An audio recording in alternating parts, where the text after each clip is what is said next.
Jimmy Iovine sent me to prison. Interscope wanted my artists. They want the ownership of my company. I never should have went to prison the first time I went to prison. I should have got a violation. I was in jail. And I had caught the accounting firm who Jimmy introduced us to. They stole $30–40 million.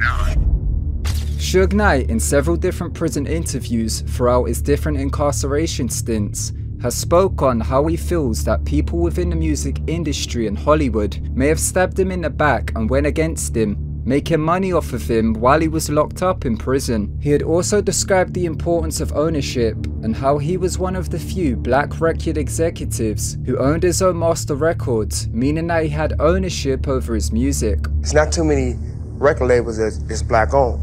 Because to own a record label, you got to own your masters, you got to own your catalog. If you look at when it was Death Row Records, yes, black owned. He attempted with owning his own distribution service in 2002, which would have given him total control over his record label, but this didn't come to fruition after action was taken against him to bring a cease to his operations. In this video, we're going to take a deep dive into Suge Knight's situation within the music industry and comments that he made exposing it while he was locked up.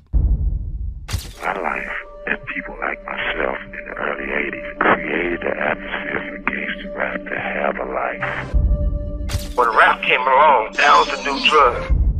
Audio from Harry O was just played where he discussed how his lifestyle provided a means of creating gangsta rap through the environment which it created within the inner cities of America. Harry O was a drug trafficker tied into the Colombian cartels who ended up being an early investor of Death Row Records. Harry O was locked up with Freeway Rick Ross in the early 1990s, with Freeway Rick Ross being his cellmate. Freeway Rick Ross was a drug kingpin in Los Angeles who was responsible for supplying the Bloods and Crips street gangs in LA with kilos of cocaine, which was then sold on the street. Journalist Gary Webb later revealed in the 1990s how Freeway Rick Ross was unknowingly being assisted by US intelligence through what became known as the Iran-Contra affair. The Iran-Contra affair was a political scandal in the United States during the second term of Ronald Reagan's presidency during the 1980s, where Congress prohibited the funding of a rebel group in Nicaragua, which were called the Contras, who were fighting in a revolution against the socialist movement within the country. The Contras were found to have been involved in drug trafficking, causing Congress to ban all aid to them. However, this then caused US intelligence to find an alternate source of funding for the conflict. Gary Webb's Dark Alliance expose claimed that US intelligence became complicit with the traffickers to flood the US with cocaine to help with funding the conflict. A Nicaraguan drug trafficker by the name of Danilo Blandón was supplying Freeway Rick Ross with kilos of cocaine along with automatic weapons. Danilo Blandón was later exposed through Gary Webb as have been working with US intelligence under the Iran-Contra affair. Freeway Rick Ross, in a documentary Freeway Cracking the System, described how Danilo Blandón was supplying him with military-grade weapons, which were then being sold on the street to the Bloods and Crips. When we were doing search warrants, we were coming up with Uzis, MAC-10s, AK-47s, and we're finding all this military information. Former FBI Chief Ted Gunderson claimed in 1996 that he had intel of a classified operation where guns were being left in areas for gangs to find within Los Angeles and Chicago. Weapons are being given to gangs in this country, gangs that are distributing drugs. In the video game GTA San Andreas, it shows crooked LAPD Rampart cops giving gangs tip-offs about crates of guns at railway stations. There's a train gonna make an unscheduled stop just down the way. It's got a, how you say, little something something on board for you boys. Many rappers have gone on Vlad TV and elsewhere to speak on this phenomena which they witnessed in the 1980s and the 1990s. So the privatized prison system within America locked up both Freeway Rick Ross and Harry O together, who were both major drug kingpins in America during the Iran-Contra affair. My life and people like myself in the early 80s created the atmosphere for gangsta rap to have a life. The effects on the inner cities with the crack epidemic through the Iran-Contra affair of the 1980s created an environment for gangster rap to cultivate and go mainstream by the late 1980s with the rap group NWA. Being under Eazy-E's record label Ruthless Records, Eazy-E used the crack epidemic to initially fund the label by being a dealer. The label had birthed several stars into the 1990s such as Dr. Dre and Ice Cube. Suge Knight had claimed during an interview that Dr. Dre had told him how Eazy-E and Dr. Dre would listen to demo tapes which were given in by aspiring artists, which they would then go on to recreate the best demos and release them as if they created them for themselves. Dre told me, people send our demos in. Dre redo them. We redo the raps. That's the song. Suge Knight then also claimed that himself and Dr. Dre then took this idea for their own label. Dr. Dre met Suge Knight through Artist the DOC, with Suge Knight originally being a bodyguard to musicians,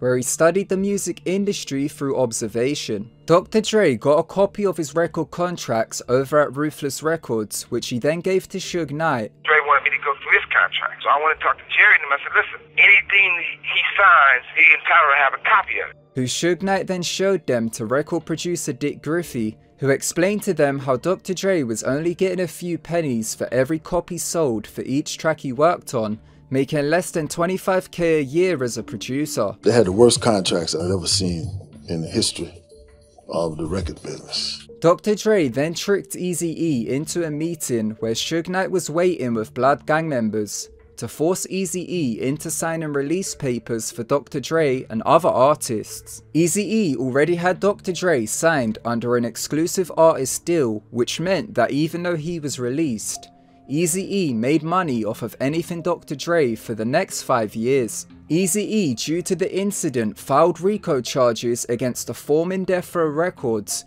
which stands for Racketeer Influenced Criminal Organizations, being the first time it was ever used within the music industry. Dr. Dre and Suge Knight now wanted to start their own record label, but needed funding, which ties back to Harry O. Harry O, while he was locked up in prison with Freeway Rick Ross as his cellmate, was working on his wife Lydia's album. Freeway Rick Ross recommended that he get Dr. Dre to produce it, which led to Suge Knight visiting Harry O in prison.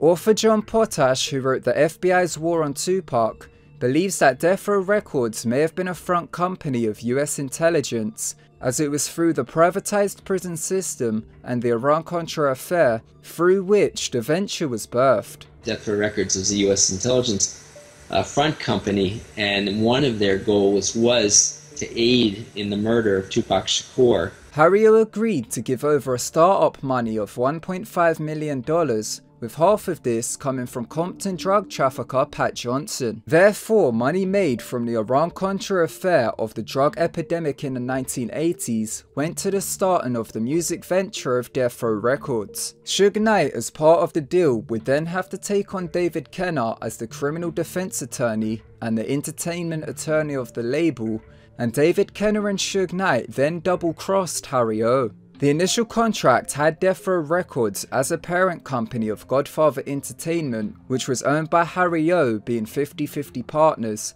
However, unbeknownst to Harry O, David Kenner and Suge Knight had started a new Death Row Records separate from the contract, therefore making the contract null and void, double-crossing Harry O. Suge and David Kenner had set up a different company of Death Row Records that was independent of this GF Entertainment Michael had had a hand in. Suge Knight, with David Kenner's expertise, now had the platform of Death Row Records and had gotten producers and artists such as Dr. Dre from strong-arming Ruthless Records. Dr. Dre completed his first studio album called The Chronic, which the label now needed to find a distributor for, which had more ties into intelligence through parent companies.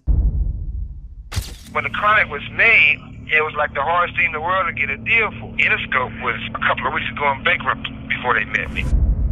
They ended up with is going over to Interscope and getting one of those regular slave deals. After Harry O's $1.5 million investment, believing he was 50-50 partners, Suge Knight got new studio equipment for Dr. Dre, and by 1992, Dr. Dre had completed his solo album The Chronic. The album featured artists such as Snoop Dogg, who Dr. Dre discovered and got signed to Death Row Records. Suge Knight, being the CEO of the company, made the most money as he got the sum of all the profit made from the artists after going through distribution. After The Chronic was made, Suge Knight then had to look for distributors to sell the record, as back then everything was sold in product form such as vinyls and cassettes, whereas nowadays anyone can become an independent distributor due to all the sales being digital.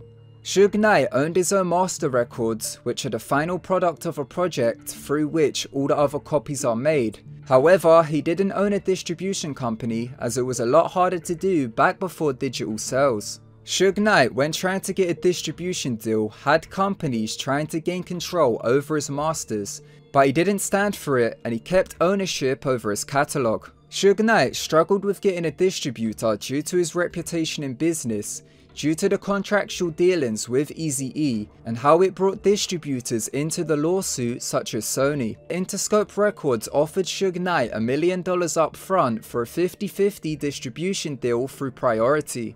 Interscope Records was founded in the late 1990s by Jimmy Iovine and Ted Fields, being a $20 million joint venture with Warner Music Group. Warner Music Group are one of the big four labels who own and control 85% of the music industry. Warner Music Group was formed in 1991 from Time Warner. Time Warner formed a merger of Time Inc. and Warner Communications in 1989. Now, Time Inc.'s senior executive was once General Charles Douglas Jackson, who was a mediator for information between the CIA and the Pentagon. He was a US government propagandist who was an expert in psychological warfare. This means Interscope, through the merger of a joint venture, had connections to Time Inc., who once had their senior executive as Charles Douglas Jackson being a mediator for the CIA. In the 1990s, Warner Music Group purchased many record labels, including the joint venture with Interscope, to acquire a 22% share of the domestic music market in America. This has only added to John Potash's claims of there being involvement with US intelligence along the way within the music industry. So Suge Knight now had distribution with Interscope for The Chronic, which generated $50 million for Interscope, which helped bring them out of bankruptcy as part of the deal. Now, distribution goes deeper than this, which comes from a letter which began circulating online in 2012. Hip-hop blog site hiphopisred.com posted a letter which the publishers had been given in 2012, which claimed a meeting took place in 1991 between higher-up executives and a record label employees who had purchased stakes within the music industry, with there being over 20 people present in total at a location in the outskirts of Los Angeles. The letter claimed that the meeting was under a confidentiality agreement, meaning that no discussions could leave the room. The letter claimed that a conference began where a speaker spoke on the respective companies in attendance and how connections to the executives had invested in a very profitable industry which could become even more rewarding with active involvement within the rap industry. The letter claimed the conference speaker explained how the companies had connections to investments in construction companies who were responsible for the building of privately owned prisons, and how the position of influence within the music industry could make the investments more profitable. The letter described how as a collective in the early 1990s from this meeting, gangster rap was to be promoted as much as possible to influence gang violence to make the investments from the music executives into the privatized prisons more profitable. The letter was released in 2012, which was then spread throughout hip-hop blogs online, but it has never been verified. Death Row Records was literally named after the privatized prison system due to Harry O's situation in prison. Suge Knight, through having ownership of his masters and a 50-50 deal with Interscope, generated $150 million in his first year from the success of Dr. Dre and Snoop Dogg. Dr. Dre left the label by 1996 to sign a deal with Jimmy Iovine at Interscope, but Suge Knight made Dr. Dre agree to a lifetime management deal which entitled Suge Knight to 30% of all of Dr. Dre's earnings while alive. Suge Knight claimed in an interview that Jimmy Iovine and Dr. Dre then continued to use the format of recreating people's demos. By 1996, with the addition of Tupac to Death Row Records, It had a net gross of $500 million.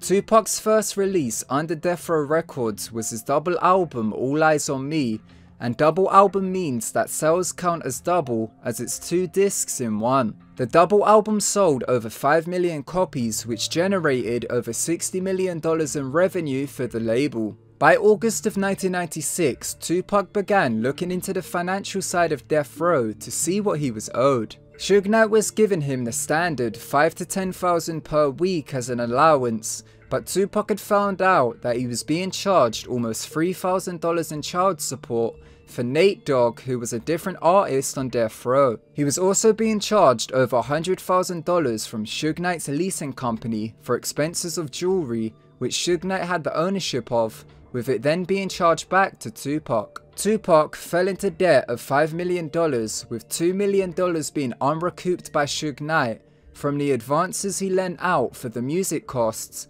such as music videos and studio time. Tupac began an audit on Death Row Records in the last 2 weeks of August of 1996, where he also fired David Kenner as his lawyer. A week after the audit began, Tupac and Suge Knight were shot at on the Las Vegas Strip, with Tupac dying and Suge Knight surviving. Suge Knight was sentenced to 9 years in prison due to a fight which occurred on the same night, shortly before the shooting. Suge Knight later revealed how the industry, including the lawyers and executives, went against him, taking advantage of him being imprisoned to drain money out of his downfall. I never should have went to prison. The first time I went to prison, I should have got a violation. I was in jail. And they had caught the accounting firm, Jimmy and this is too. They stole $30–40 million. And they also got the paper trail. Drake came to them first and asked the 2 guys how much it cost to get rid of me. They said, "What you mean by get rid of him?" And they said, "Kill him." Suge Knight was sentenced to 9 years in prison in 1996 due to several probation violations, including an altercation with a gang member by the name of Orlando Anderson, and also a conflict of interest with a prosecutor, which was set up by David Kenner. In a later prison interview, Suge Knight claimed that an accounting firm who Jimmy Iovine had introduced him and David Kenner to had allegedly stole between $30 to $40 million off of Suge Knight while he was incarcerated, claiming that they were giving Kenner $100,000 a month, which Jimmy Iovine was getting a kickback from. They was giving David $100,000 a month, and David said he was giving Jimmy a kickback from $100,000 a month. He has gone on to claim in several prison interviews that he was not supposed to have been locked up for the violations, but it was played against him to then easily generate money off his downfall while he was going through the process of incarceration. This incarceration would have also have gone on to increase the profitability of the privatized prison system due to Suge Knight becoming an inmate. Suge Knight had gone on to reveal more about Jimmy Iovine in the 2018 documentary Suge Knight American Dream American Nightmare, where he claimed the first thing Jimmy Iovine had said to him after finding out about Tupac's death was, "You hit the jackpot, you can't beat a dead man's cells." When Jimmy Iovine heard, I thought Tupac was dead, right? First thing he said was, "You can't beat a dead man's cells." He said, "You lucky as f***, you done hit the jackpot." The University of Texas carried out a study on dead artists, which revealed, due to the publicity surrounding popular artists' deaths, there is an increase of over 54% in sales. So Suge Knight claimed Jimmy Iovine had told him that he had hit the jackpot and he was lucky with Tupac's death due to the cash that was about to come their way, also with Interscope being a distributor. After Suge Knight was released from prison in 2002, he tried to begin a distribution company with other music executives.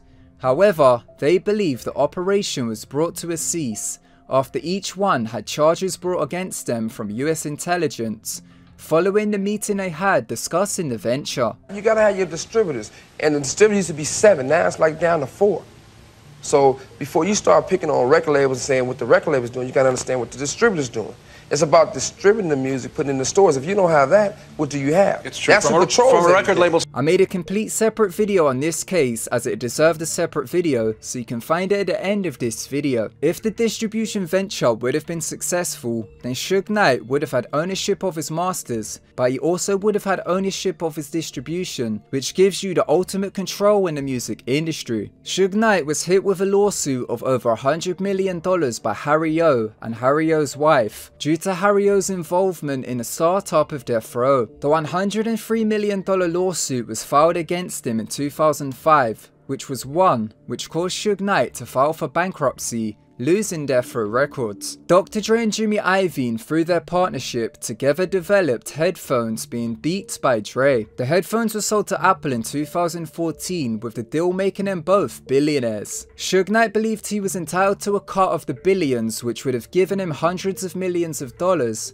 due to the lifetime management deal he had over Dr. Dre, which entitled him to 30%. During the same time of the sale to Apple by Dr. Dre and Jimmy, Suge Knight was shot up to 6 times in the One Oak Club in California, with his lawyer carrying out an investigation to find that the LAPD, who were working security, allowed the shooters into the club, with one of the shooters being given checks by Dr. Dre for separate occasions, being on his payroll. Court papers filed by Suge Knight's lawyers alleged that a $50,000 bounty had been placed on Suge Knight's head, with Suge Knight believing that the music industry wanted him dead. Suge Knight, just 5 months after this, was involved in a hit-and-run incident which landed him 28 years in prison. This was after Suge Knight went to the movie set for the film Straight Outta Compton, being about NWA. Dr. Dre had hired Cleabone Sloan as security specifically to deal with Suge Knight if he had caused a problem. After Suge Knight went there and a confrontation happened,